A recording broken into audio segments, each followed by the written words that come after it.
Where specifically is the weirdest place that you personally, girls, have ever gotten the urge to make Whoopi?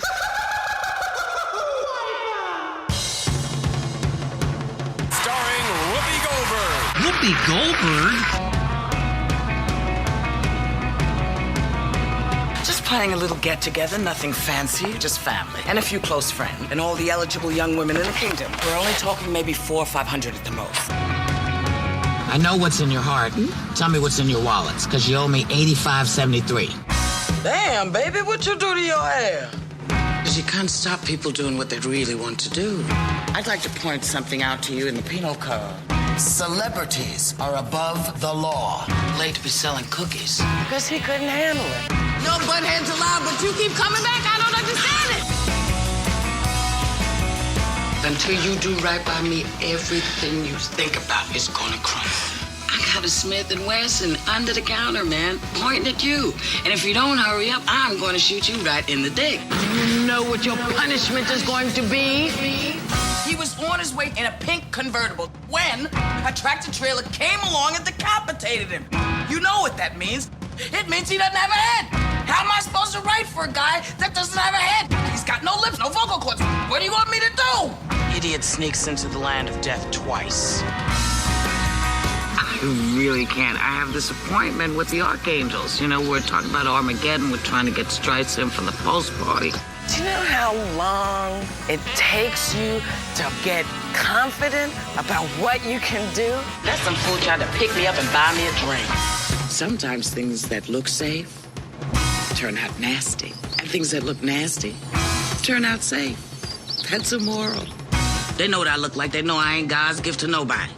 I don't know who you think I am. Whoopi! I would love to start with Whoopi Goldberg.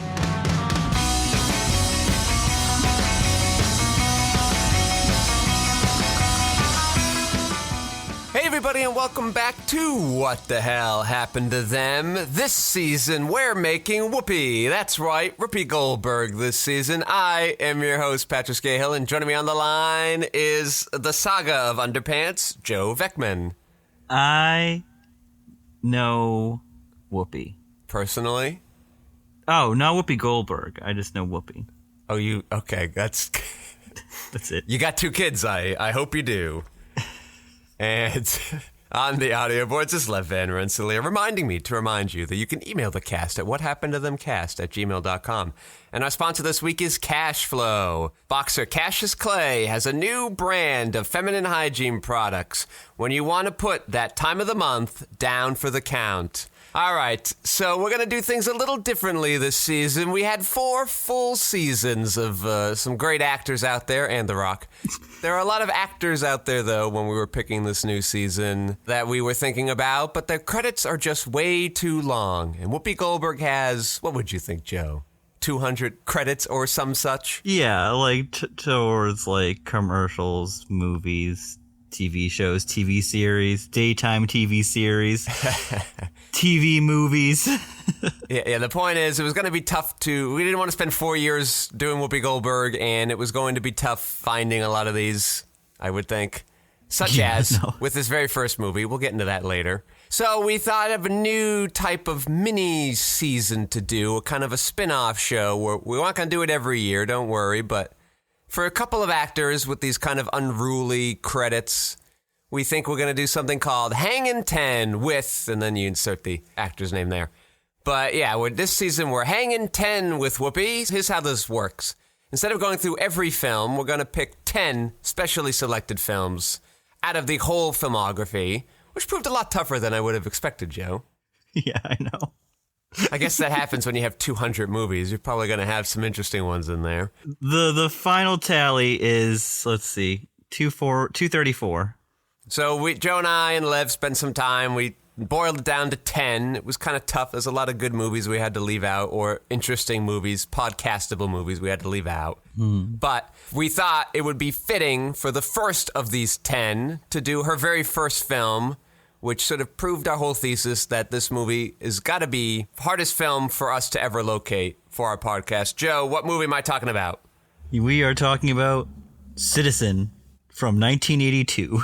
and I thought Velocity was going to be the most obscure DVD in my collection. But what happens in this movie? What happens? Well, this film follows a group of anonymous young people on an apparently random journey through a disjointed San Francisco cityscape. Along their travels, they encounter a succession of madmen and eccentrics, portrayed by various West Coast performance artists, whose impassioned monologues and improvisations satirize the institutions of contemporary American society. Or, we're just trying it on. You think a movie where nothing really happens would have a much smaller synopsis, right? Yeah. Are you ready, Joe, for our lowest rated episode ever? People are going to look at this and be like, what? No thanks. Not only have we never heard of Citizen, we've never watched it, so we don't want to listen to this episode because we don't know what the F you're talking about. All right, I'll go real quick and do how hard it was to find this movie. Usually, if we can't find a movie streaming online, somewhere it is online. Somebody, we have many sources, can help us find this movie somewhere hiding online. This movie just didn't exist in any format online. So then we can do what we did with Velocity. We can go and buy it on DVD. There's hundreds of copies of Velocity DVD on eBay and other such websites.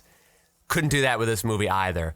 In fact, we had to reach out to the filmmaker directly to get the DVD. And he has a very, old-looking website where you pay with a big PayPal button.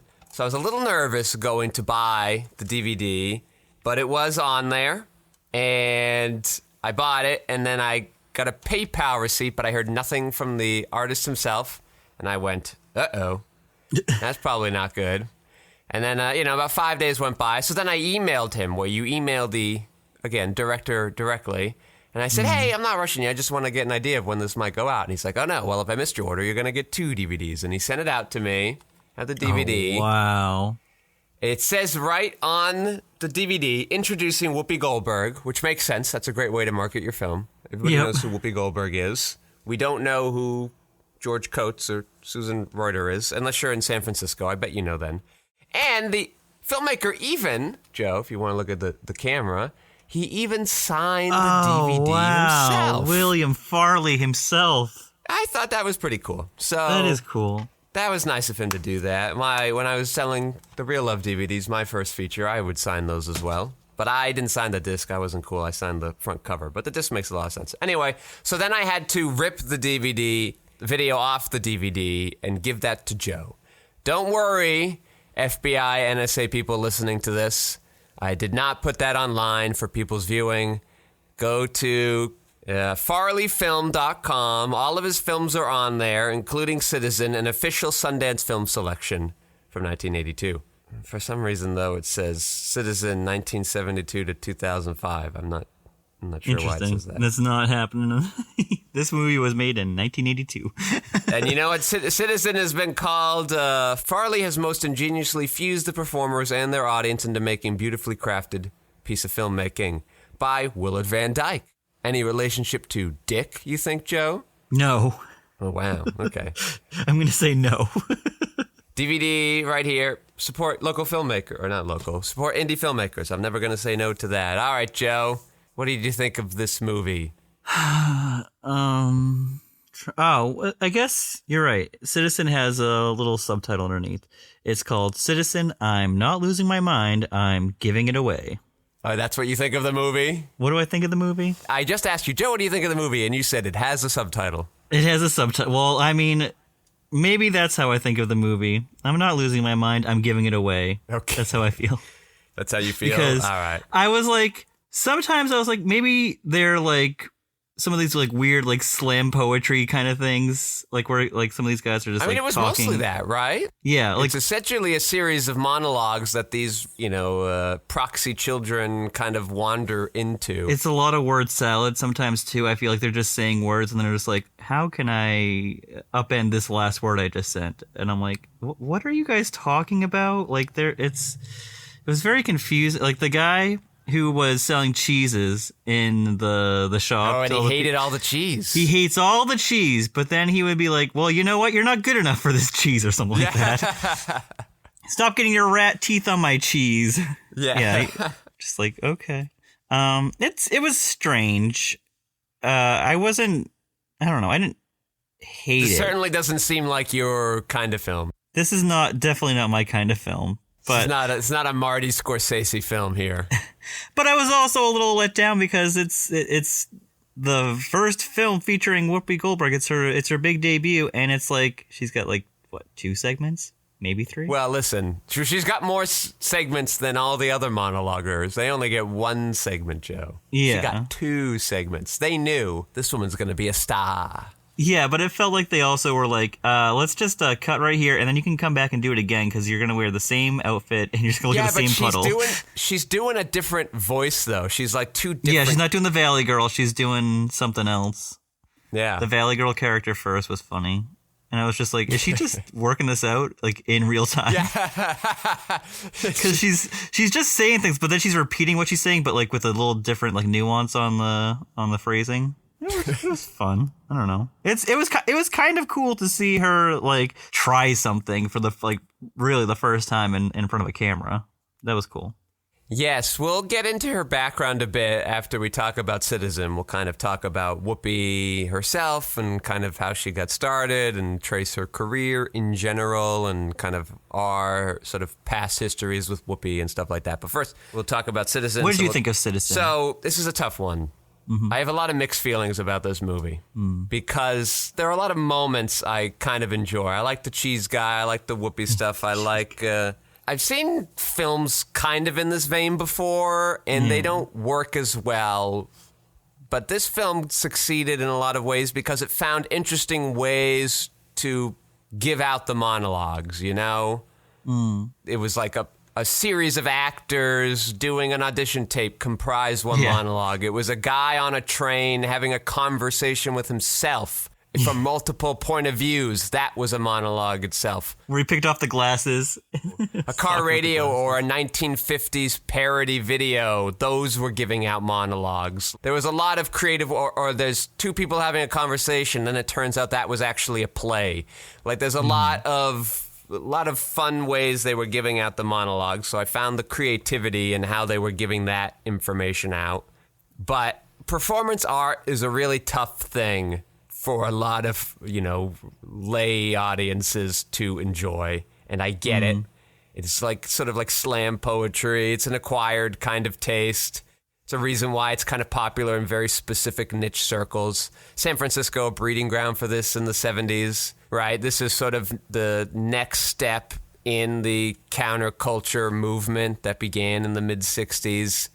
And I almost wonder if it went too far, And this is why you started to get a lot of the young Republicans in the 80s, because they're kind of coming up and this is the art they're getting. And they're like, what the hell is this?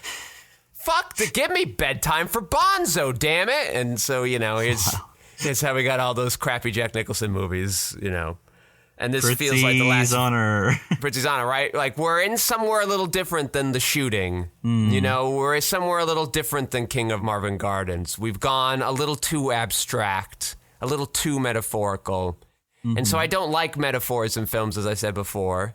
And I don't like it when you're a little too kind of out there. Like, I think there's a limit. You can be too experimental. This isn't my real gripe with Citizen. The part I don't like about Citizen is kind of the idea itself. A lot of monologues is a tough way to give a film. Yeah, that's how I felt. Because we're in a visual medium, and I like what you're trying to do, Mr. Farley, and I like the boundaries you're trying to play with in your experiment and what you can do with the medium. And you kind of circumvented it a lot. Like, it's sort of interesting to have Whoopi Goldberg do the Valley Girl thing. It's sort of interesting to have her looking in this kind of narcissistic puddle reflection, even though she's kind of this homeless, low-life person. Like, there's an interesting irony in there. And you kept those 2 Whoopi ones short enough where it kind of worked. It opens up with like a crazy guy talking. It actually opens up with the credits, which I think they repeated. Did they repeat the credits, Joe? I saw Whoopi's name twice. I thought I was going crazy. Names twice. And I go like, wow, padding some running time. Or I was trying to okay, we're doing something weird here if this is what I'm getting in the opening. We're like, you're kind of making fun of cinema itself, maybe? Something like that. Yeah. So then it opens up with like this random crazy guy talking on the street, which we're trained to tune out in modern society. But I don't know what the movie's doing then. So then those kids you see kind of throughout the credits, they kind of run past him like crouching down. And I go, okay, this is kind of kooky. Like, I wonder where this is going. And then we see like a guy talking on the train that the kids are on. And then I realize, oh, we're staying on him for a really long time. We're doing like a lot of monologues. I like the idea of him having the conversation with himself, because then it's like acting out a scene. But it's really watching him do it, and it's, I don't know, what was it, 6 minutes, 5 minutes? Like, Yeah. At some point it was a little too long. On the train, I didn't know if the woman he was sitting next to was in on the joke, and so she's just kind of looks odd and awkward the whole time. She's like, what is this guy doing? And but she doesn't like remove herself from the scene. She just kind of like watches it, and it feels like the like beginning of like that like kind of cringe comedy thing where people are like, how awkward and odd can I make the situation, and other people who aren't in on the joke. I was getting like a little bit of that kind of vibe from some of these like segments. Yeah, and it can be tough. You talked about kind of the word soup thing. Like that's kind of the problem with these extended monologues, especially a film of them, is at some point it becomes hard to listen. That there's certainly been a lot of Jack films that I've had trouble with because people just won't stop talking, and I can't focus on all of it. I can't do it because it's just not how we're not. It's not a verbal medium, right? It's a visual medium. Like that's kind of what's guiding us. Your words should kind of support the image, but for a lot of these monologues, you're just kind of focusing on the actors performing. Like the guy in front of the bank. Like I think that one goes on a little too long. Getting behind what he's saying, I'm finding it interesting at the beginning, and even then, I'm still kind of like tuning out after a while. Like I become desensitized to it. So I think your strongest moments are like kids just randomly rolling around tires. Like, where do they get these tires from? I don't know, but they're all having fun with them. And it starts off with one, and then when we cut back to them a couple monologues later, now they have three suddenly. It's kind of like some funny jokes in there.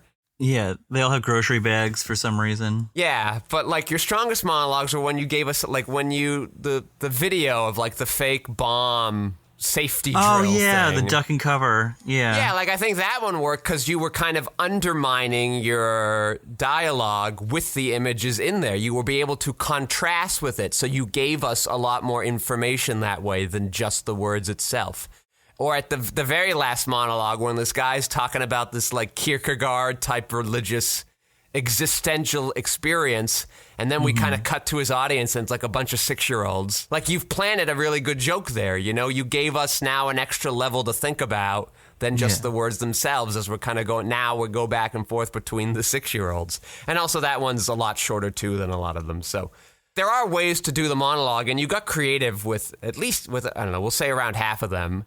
But there were just some moments you could have done more, and I wonder if part of it is sort of the budget you were working on, which seemed to be kind of small, or, you know, it's still a new way to approach this type of performance art is by filming it, so maybe you were trying to find ways to make it work. It is an experiment after all. They're not all going to be successful. The duck and cover segment, that was just, it felt like it was like right in the middle of the movie, and it really took me back for a minute because I was like waiting for the actors to show up like and do a parody of the duck and cover thing, and I just wasn't like, where is this going? And that was like from like the 50s or 60s. Yeah, that really would have been from the early 50s. Yeah, and it looked like it was an actual video that they would show kids. Like it was like a real video. It wasn't like something they made up, right? Yeah, and I don't think they shot that footage. My big debate is, did they get that voiceover? Did they make that voiceover? Or did that actually come with the film? But either way, I think it works. It almost works better if they didn't, because that film is itself kind of a parody. Mm-hmm. Especially for all you people that just watched Oppenheimer, like, nah, you'll be fine. Just like really duck and cover. All you got to do is like put a cloth over your head will work. Anything and to I go, stop the sunburn. Like the sunburn. You can be like immolated. And they're like, if you know a bomb's going off, these are the things you got to do. But sometimes you got to be prepared if you don't know a bomb's coming. And I go, then you can't be prepared. It can't be done. All of a sudden, you're just been incinerated. Like the end. It just kind of, all the people, like this kid's riding a bike and he jumps off to duck and cover and he pulls his coat over his head. It's just... It felt like even in one of them, like this little boy pushed this little girl out of the way so he could duck and cover. It was sort of amusing, like the impotence of the duck and cover method. Like I thought that was a pretty good and clever thing to put in your film here. I enjoyed it. But, the full experiment doesn't work. I could understand a lot of people not liking this film. This isn't in the vein of some of those other experimental films that I like Full Frontal. But I will always appreciate somebody trying. And I think some things did work. And some things you could even steal or borrow for, future, more narrative-driven films. But I don't think that's what he intended anyway, so it feels unfair to come in and be like, right? Because this itself is kind of like a performance piece. It's just one that could travel, like it can exist outside of a place and time. Yeah. IMDb thinks this movie only has 12 people in it. Would you say there were 12 people in this movie? Feels like there's more. It feels like there's 30 people in this film. At least. Somehow. At least. Only 12 get credited. You didn't see this, Joe, but the DVD, you put in the DVD and it says play movie. And I go, okay. Yeah. And then they go character select. And I went, oh no, did you mistype chapter? I feel bad for you, William. So you could watch it in certain segments of the characters? Yeah, so then when the movie ended, I went, oh. So then I clicked it, and indeed, you get to pick which kind of monologue you want to go to. So you probably skip some things, that method, but that's an interesting, creative way to give me a chapter select. You just kind of come out. I thought that was kind of fun. All right, so we talked about this cheese guy. He goes on a little rant about the fancy sheep cheese. And he's like, this is way too expensive. It's $7.50 a pound. And I go, wow, what is that in 2023 bucks? $23.92 a pound. Holy shit. But you know what? Are you buying a pound of cheese when you buy cheese? You could buy some, I don't know, it's still kind of expensive, but yeah, pretty expensive cheese. Well, I mean, back then that's insane. For a country trained on craft singles. So we talked about that bomb segment. Do you think Christopher Nolan was inspired by Citizen? Yes, he definitely watched William Farley's Citizen and was just like, I should make a movie about one of the worst tragedies. He's like, I'm losing my mind. You're right, William Farley. Nice. Think he's related to Chris Farley? No. Because Chris Farley does have brothers who look just like him. This man looks nothing like Chris Farley. Yeah, the audition monologues I kind of enjoyed, but some kid opens up and he's like, I love the taste of cucumbers, but they always explode in my hands. And I say, I'm listening. Go on. So is the Whoopi, is that your favorite monologue out of this? By default, yes. Well, I mean, but the cheese one and Whoopi, yeah. I like the cheese one. Yeah, I'd say there's a good chunk of enjoyable ones here. The ones that got real creative, the bomb one, the radio one, I kind of enjoyed. That's kind of like a dialogue, though. I did like the one where the guy's driving around in the car with all the people and he's listening to the radio station. And I'm like, this kind of feels like, I don't know if you remember this, but in Grand Theft Auto, if you put the radio on to the talk radio. No, I never played that. I don't know any of that. It sounded something kind of similar to one of those stories. I'm like, because it just goes off the rails and you're like, what is happening? Yeah, the guy's like, hey, you want to take this dead body home and try it out? And the guy's like, no. No. Do you want to take it to a baseball game? There's life there. I'm like, that's... Guy's like, I don't think I could get it to sit down. It would have rigor mortis. What are you, an idiot? It's kind of absurd. I was kind of into that. So it's a tough one. It's perhaps a little too experimental for my taste, a little too left of center for my experimental taste, but some workable moments in there and a fun find for the collection. And people can be like, Citizen, what's that? And I'll be like, yep, you've never heard of it. Don't worry. It's actually more fun to have watched it than to be watching it. Yeah. Because there's oh, yeah, that thing. That was kind of interesting. And now we can sort of trot this out at parties and be like, oh, yeah, have you seen Citizen? And they'll be like, what are you talking about? I know you haven't seen it because you can't watch it anywhere. Don't lie to me. And I'm like, it's 75 minutes that will feel like 2 hours, but by the end of it, you'll be like, okay. I watched Citizen. I got it on Amazon, and I'll be like, liar, it's not on there. You didn't go to Farley Films, you idiot. I don't believe you. I'll be like Matt Damon in Good Will Hunting. Okay.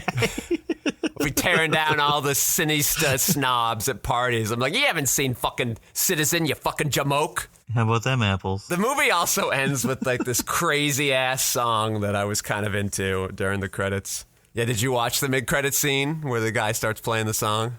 I had to have. I watched the whole thing. Good. It was only 75 minutes. Yeah, it was nice of you to stick that out. Thanks, Joe. All right. That's enough talk on a movie that, not many of you have heard of. Let's talk about what you're all here for, Whoopi Goldberg. Or do you mean Karen Elaine Johnson? born November 13th, 1955. Wow, I never knew Her that. birthday is a couple of weeks away. Hey, all right. Yeah. So did she change her name to Whoopi, or is that just a stage name? It feels like a stage name that she's just, that's, I don't know. Did her father accidentally marry two people at the same time?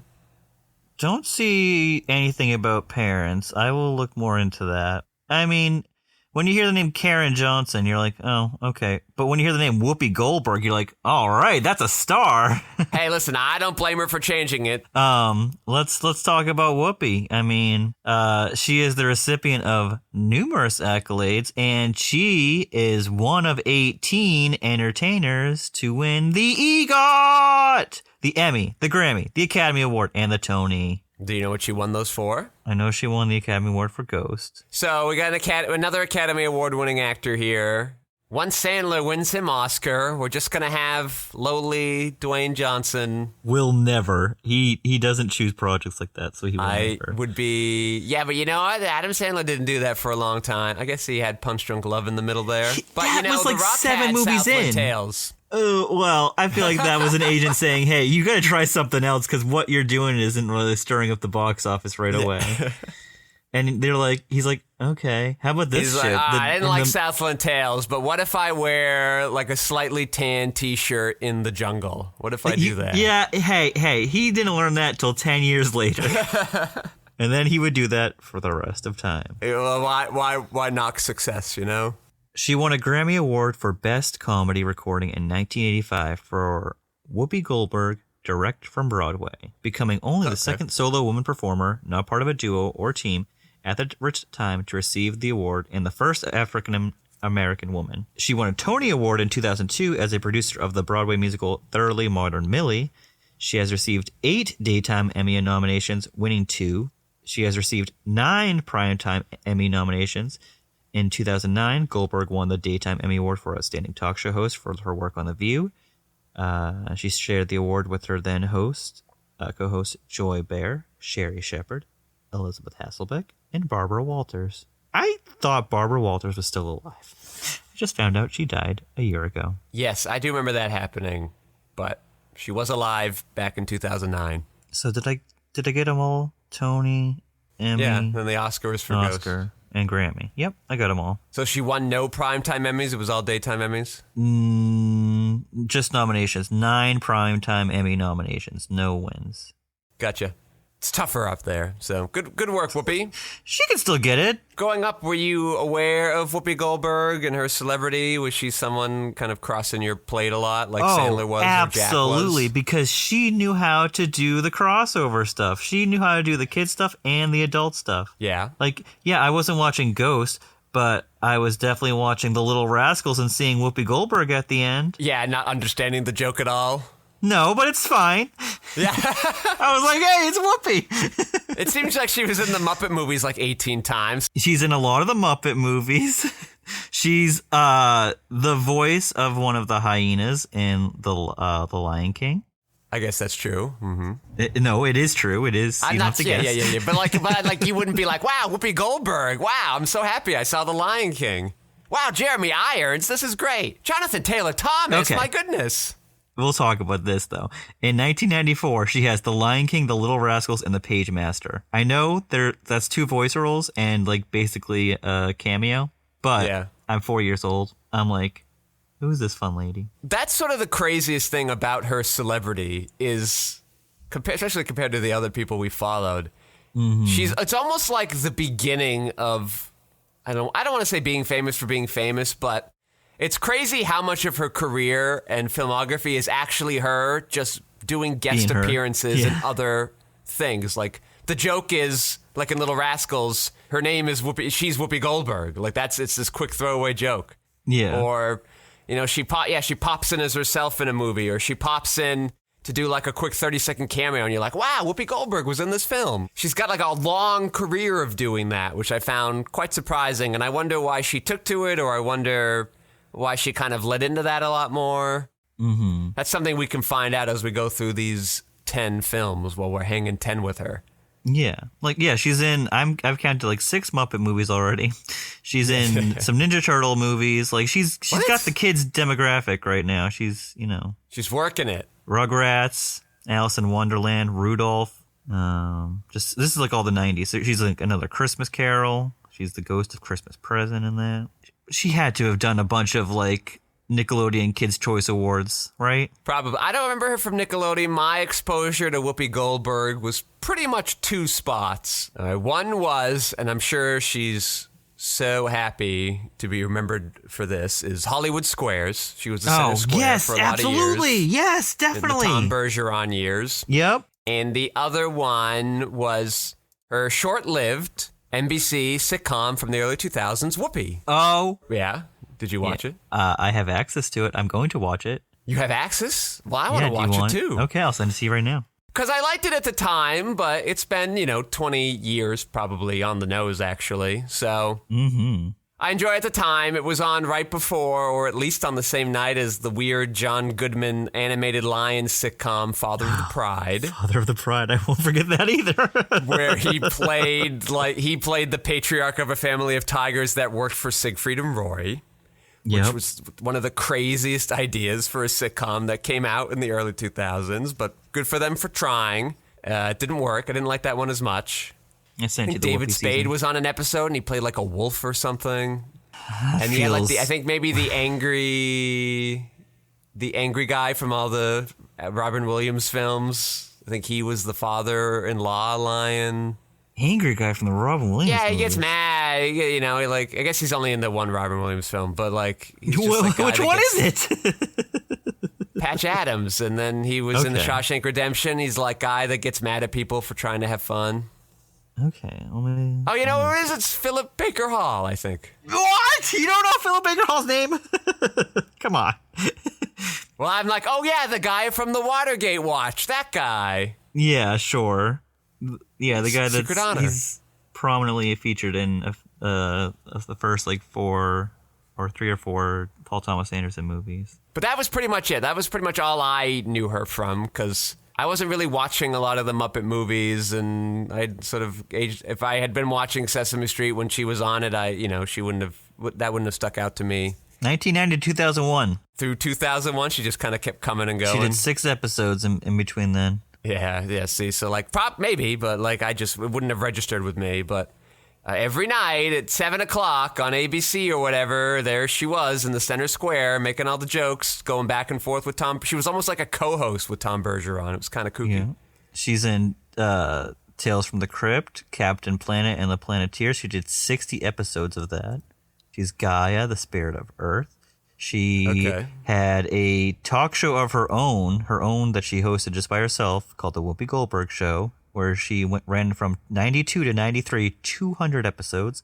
She's on an episode of Reading Rainbow. She hosted the Academy Awards a few times. I watched The Page Master a lot growing up. I liked that movie quite a bit, but I didn't know who any of those voice actors were, even though they're all well-known people. I didn't even realize that it was the same kid from Home Alone. So Wow. it's just not how my brain worked as I was growing up. So, as someone who has watched Whoopi, her TV show, yeah. Did you know she doesn't go by Whoopi Goldberg? In the show? No. Yeah, she's some other character. Mavis Ray. Yeah, that felt odd to me too. Yeah, she runs a hotel, and I think maybe she used to be. She runs a hotel. Yeah, it was kind of like that spinoff of the Jeffersons show where that Florence leaves to go run a hotel. And I think she used to be a singer. I don't know. I don't remember much. I remember her handyman that was this Persian guy. His whole shtick is that he hates being called an Arab because it was in the wake of 9/11. So he's like, I'm not Arab, I'm Persian. Get mad at them. Don't be mad at me. I'm an American. Hello. Yeah, I also want to point out that one of the guest stars on her show was Patrick Swayze. Hey, that's a good get. Yeah. In 2003, 2004? Yeah, what is he doing at that point? That's crazy. Donnie Darko. Yeah, you know what? He was appearing as a pedophile on Donnie Darko. Yeah. But it's actually a pretty good use of him, taking advantage of his charisma and then kind of turning it against us. Definitely. Yeah, so Joe, you were sort of the architect behind this decision. So what drew you to Whoopi's filmography? No one talks about her. She's just had this crazy, awesome career. No one talks about her. It's certainly eclectic. She's on Star Trek The Next Generation. Yes, I know. She's on a lot of Star Treks. For 5 Throughout years. the ages, in fact. Yeah. Including very recent ones. Oh, really? So, yeah, it's the same character. But she's won an Oscar. That's crazy. Yeah, where the hell was I going with? Oh, yeah, and then it's just like it's kind of like a grab bag, you know? Julia Roberts, for the most part, kind of in a vein. Adam Sandler, kind of in a vein. The Rock, obviously, doing the same thing ad nauseum. Whoopi Goldberg's like anything. Who knows what kind of movie we're going to get in just these 10 films? The genres, the audience age, demographic, the content. It could be anything. What kind of role she's getting? It could be anything. Yeah. But like what we were saying, though, she'll show up for like 5 minutes in anything you want. Just call her up. We could have done a second season of 10 with just her bit parts in films. And still not exhaust them. It's kind of wild. This will be an exciting journey to be on. We've kind of picked out our list of 10 already. I don't think I've seen any one of these films. That's awesome. I certainly haven't seen Citizen, like most of America. What'd you say on Letterboxd? There were like only 6 people who had watched it, and no one had. Yeah, only 6 people, I believe, had logged it on Letterboxd, and no reviews at all. You're the first review. You've broken new ground. You planted the Joe flag. Well done. And my review was, well, we all have to start somewhere. Oh, no. I mean, it's not a bad review. It's like, you know. It does sound, the connotation is pejorative. Well, it wasn't intended. I did give it 1 star. Yeah. All right, listen, William Farley is going to do his Google search and be like, wow, someone's talking about Citizen. That guy just bought Citizen. Then he's going to listen. He's going to be like, that Joe's not very nice to me at all. I'm sorry. Yeah. Sundance official selection, Joe. Back when Sundance would program interesting films and not things with stars in them. I guess. I mean, yeah, Sundance has long since stepped away from being the bastion of independent filmmaking. yes, I agree. And I can't even fully blame them. Like, the film festival market itself has just seemed to change, largely in the wake of what we talked about last week in the Final Jack episode. Studios just completely abandoning medium budget, small budget films. So those films have to go somewhere. And now it's festivals. So you've crowded out the citizens of the world, the attempts at kind of building upon and expanding the cinematic grammar. The real things that are like passion projects for these young up-and-coming stars. Star actors, star filmmakers. You're now just being like, all right, well, here's the $10 million movie that was produced by Apple TV Plus. Or here's the new Netflix thing that's going to come out in the next year. Like, that's what we're kind of doing with them now. And it's sort of just like part of the publicity tour rather than a way to kind of jumpstart your career. So it's unfortunate, but just as what the industry has forced upon us. Yeah, I would say this movie was like, hey, I know 10 people that I've kind of seen around comedy shows that feel like they're popping to me. So I'm going to grab them. I got a camera. The audio? Let's not talk about the audio. Yeah, so does this mean Whoopi Goldberg grew up in San Francisco? That's a great question. Yeah, you didn't find that. You got real into detail on the Jack background and the Julia Roberts background, but got nothing for Whoopi, huh? Was born in New York City. Okay, interesting. I mean, she had to come out here to... At some point, but like when you come out here, you usually come out to L.A., not San Francisco. Early life. Okay, I'll run you down. Give me the rundown, starring The Rock. Karen Elaine Johnson was born in Manhattan, New York City on November 13th, 1955. Oh, the daughter of Emma Johnson, who was a nurse and a teacher, and Robert James Johnson, Jr., a Baptist clergyman. She was raised in a public housing project in the Chelsea Elliott houses in New York City. She has stated that her stage forename, Whoopi, was taken from a whoopee cushion. When you're performing on stage, you never really have time to go into the bathroom and close the door. So if you get a little gassy, you've got to let it go. So people used to say to me, "You're like a whoopee cushion," and that's where the name came from. Wow, so she is a farter. She passes gas. No wonder Ted Danson fell in love. She passes gas quite frequently. No wonder why kids love her. Kids love the farts. All right, keep going. About her stage surname, she claimed in 2011, "My mother did not name me Whoopi, but Goldberg is my name. It's part of my family, part of my heritage, just like being black. And I just know I am Jewish. I practice nothing. I don't go to temple, but I do remember the holidays. She has stated that people would say, come on, are you Jewish? And I always say, would you ask me that if I was white? I bet not. One account suggests that her mother, Emma Johnson, thought the family's original surname was not Jewish enough for her daughter to become a star. This is getting into some really muddy waters. I don't want to read this anymore. Usually it's the opposite. Usually your name's too Jewish, and so you change it. They thought it was not Jewish. Her father is a Baptist clergyman, but she's Jewish. Yeah, I know. What? It's fine. I believe the Wikipedia. It just, that seems a roundabout way. I mean, to this get is all there. like sourced and cited. Like, I'm not. I wouldn't. Yeah. I'm not calling you a liar. I'm not saying it's ridiculous. I'm just surprised that that's how it all went down. I'm not going to read the not sourced and not cited parts. In the 1970s, Goldberg moved to San Diego, California, where she became a waitress. Then to Berkeley, where she worked odd jobs, including as a bank teller, a mortuary cosmetologist, and a bricklayer. Holy shit. We don't make them like we used to.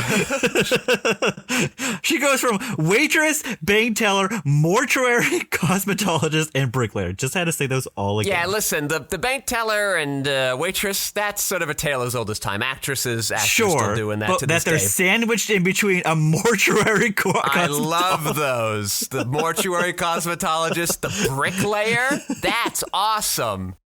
Incredible. So she's got a good work ethic, I feel like. You gotta lay bricks all day. Well, you know, she fits in with the other gross farting men. They're all just like tooting up a storm over there. And they're like, can you hang with us, Whoopi? And she just rips the loudest one they've ever heard. And they're like, get over here. Let's do this. She joined the avant-garde theater troupe, the Blake Street Hawkeyes, and gave comedy and acting classes. Courtney Love was one of her acting students. Holy shit. She was an actress? Yeah. Never That's heard incredible. that. Goldberg was also in a number of theater productions. In 1978, she witnessed a mid-air collision of two planes in San Diego. Why is this on here?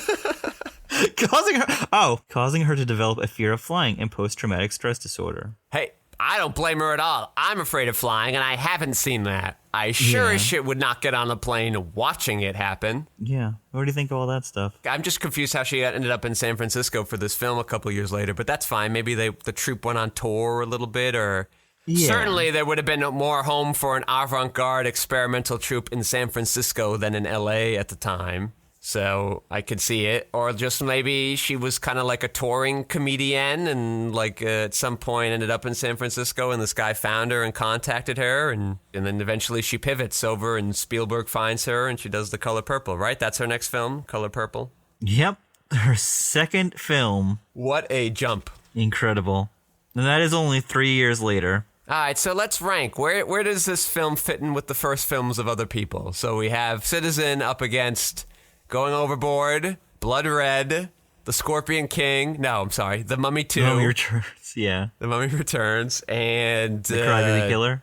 Crybaby Killer. As a debut for the actor, how does this fare? For the actor, I would say this is like right in the middle. Right in the middle, okay. I think Adam Sandler has the best debut because he's the actual star of it.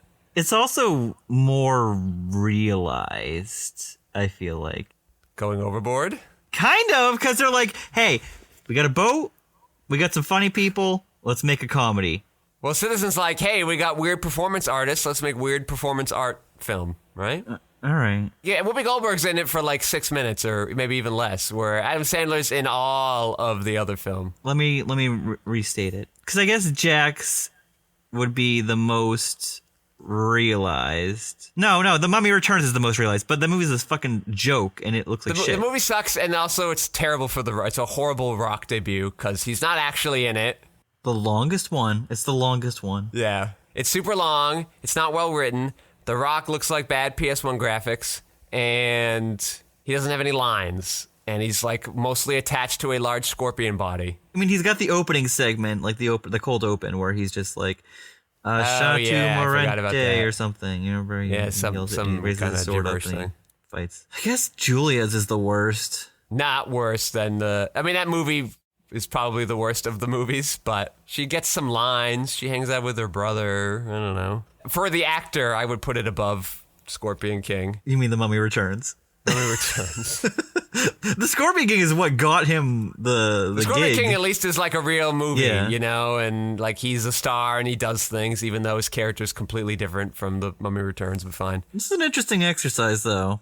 I am kind of curious of who's. I guess maybe it helps that The Rock's debut was in a thing that they knew they were going to franchise off, and it was part of a successful series up until that movie came out. So, And say what you want, though, but he was probably watched more than that movie in wrestling at that time, because he was in wrestling when it was at its peak in the 90s. Yeah, all right. So Blood Red and The Mummy Returns, neck and neck, perhaps, in our debate here. I could go either way on that, but... So then are we putting it like, at the top then? Because... I think the top is Going Overboard, Crybaby Killer, Citizen, and then one of those other two. Oh, so I was right. Sandwich in the middle. I think it's right in the middle. I think you're right, Joe. Thank you. Mm-hmm. Okay. All right, any last looks or things you're excited about as we get about to delve into the season? We know why she does this movie, because it's her first ever job. Someone's paying her to be in a movie. You think she got paid? I think she got paid. I don't think she got paid much. I think she got paid for her, being on set for an hour. Like $100? I would love to ask her about this movie. Be like, what do you remember from doing this? Like, what was it like? What was the experience? How was it fun? Why did you do it? I think she got paid something. She got paid in cheese, and the fancy sheep cheese. Yeah. $23 a pound. They're like, here's 4 pounds. Boom. Is it a shower cap or is it another kind of hat? It looked like a shower cap. No, I don't think it was an actual shower cap, but it does look like it. I think it was like I don't know. I feel like I've seen a lot of people wear those in the 80s. That was a style. Yeah, what are you looking forward to this season, Joe? What am I looking forward to? Yeah, no, like we're exploring Whoopi. Like, what are you excited to kind of figure out or see, or like, are you dreading this season? Are you excited for it in general? I'm not dreading this at all. I'm excited. Like you said, eclectic. She's got a movie and a bunch of different genres, and that's fun. Let's make Whoopi. Let's make Whoopi. Well, I'm excited to be on another one. Not that I didn't like Jack Nicholson, but we did it for, 15 months, 16 months. It was just a very long time. At least 63 weeks. I'm happy for a little break and to get some new blood in here. I'm also excited, though, because I haven't seen any of these movies, and I don't really know her as an actor other than that sitcom. So I'm kind of getting exposed to her for the first time. I guess I saw her in The Player. We saw that for the movie. Hell yeah. And I did watch that Little Rascals film growing up. But again, she doesn't really do anything, so... She's good in The Player. She was good in The Player, but she's not in that very much. I never thought she was a bad actress, so it'll just be interesting to see what roles she's getting, why she's getting them, why she's taking them, and then ultimately kind of landing into daytime television, game shows, and The View. Probably not where most Hollywood stars want to be in their later careers. She's having a good time. Yeah, she knows how to have fun, at least. Good for her. She knows how to start up controversy. I'd like to thank our sponsors, Cash Flow, helpful for you at least 2 or 3 times every month, so probably a good product to take a look into. I'd like to thank Lev Van Rensselaer for minding those audio boards and keeping the sound so slippery smooth. I'd like to thank my co-host, Joe Vekeman, for stopping by. Oh, well, thank you. And I am your host, Patrick Skeyhill. You can find my features, documentaries, short films, video essays, animations, behind-the-scenes footage, and so much more at QuixoticUnited.com and social media, presumably with a similar-sounding name. Thank you all for listening. Joe, say goodnight.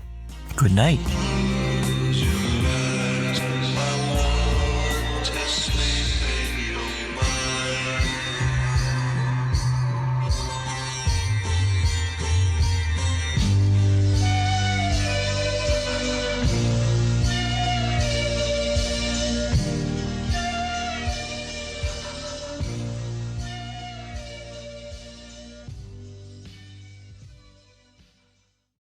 Our thing. You're gonna start posting like who we're starting. That's well, what you I said at the end of will, the podcast. but we haven't even released The Last Jack when you posted your thing. I didn't realize that. I'm gonna say no. We are doing the movies of Christopher No, I already Logan. told them. I was on their podcast last night. They already know. Cat's out of the bag. Well, we're doing Christopher Logan right now. We're gonna do the movies of Bird Box, SpongeBob SquarePants, Demolition Man, The Rocketeer, Howard the Duck, Star Trek Generations, Monkey Bone, The Deadpool, Puppet Master 3. Hold on, the subtitle. Toulon's Revenge. He did a Marvel movie? Who did? You did. Or this guy, right? He said The Deadpool, right? No, it's the Clint Eastwood Dirty Harry movie. Oh, well, Howard the Duck's Marvel thing, right? It's got to be the last Dirty Harry, right? 88? I mean, come on. How many are there? Yeah, no, it is the last Dirty Harry, because there's Dirty Harry's in 71, then there's 73, then there's 76, 83, and then 88. Wow. It's a lot of Harrys. Yeah, well, you got Clint Eastwood's son begging for work. Just like make him son of Harry. Yeah. Dirty Harold. Dirty Harold. He's like, is he more buttoned up? Is that why his name's Harold? Yeah. He doesn't like playing by his own rules. He wants to follow the book. He wants to do everything right. Sounds really boring. Yeah. He's just really into paperwork. Harold, we gotta go get him. He's running on foot. He goes, I know, but we can't get past the red tape on this. He's gotta go. We'll get him by the book someday. So let's talk about the Citizen movie. Let's get underway. Because I gotta know what you think about this. You're done talking about Chris Logan? Christopher Logan. Yes, I'm all done. The trivia on this thing is one thing. It's two things, but it's really one thing. Yeah, I'm not surprised. Let me go get the little movie out of my tiny envelope here. Oh yeah, there is no Wikipedia for it because it's just that guy's fucking his Wikipedia. Yeah, that also makes sense. This is going to be very difficult. Oh, no. We'll have fun. Yeah, when I was watching this the other day, I was like, oh my god, I bet Pat loves this save shit. Save it. I bet you love it. Save it. We'll go in. Let me drink my water.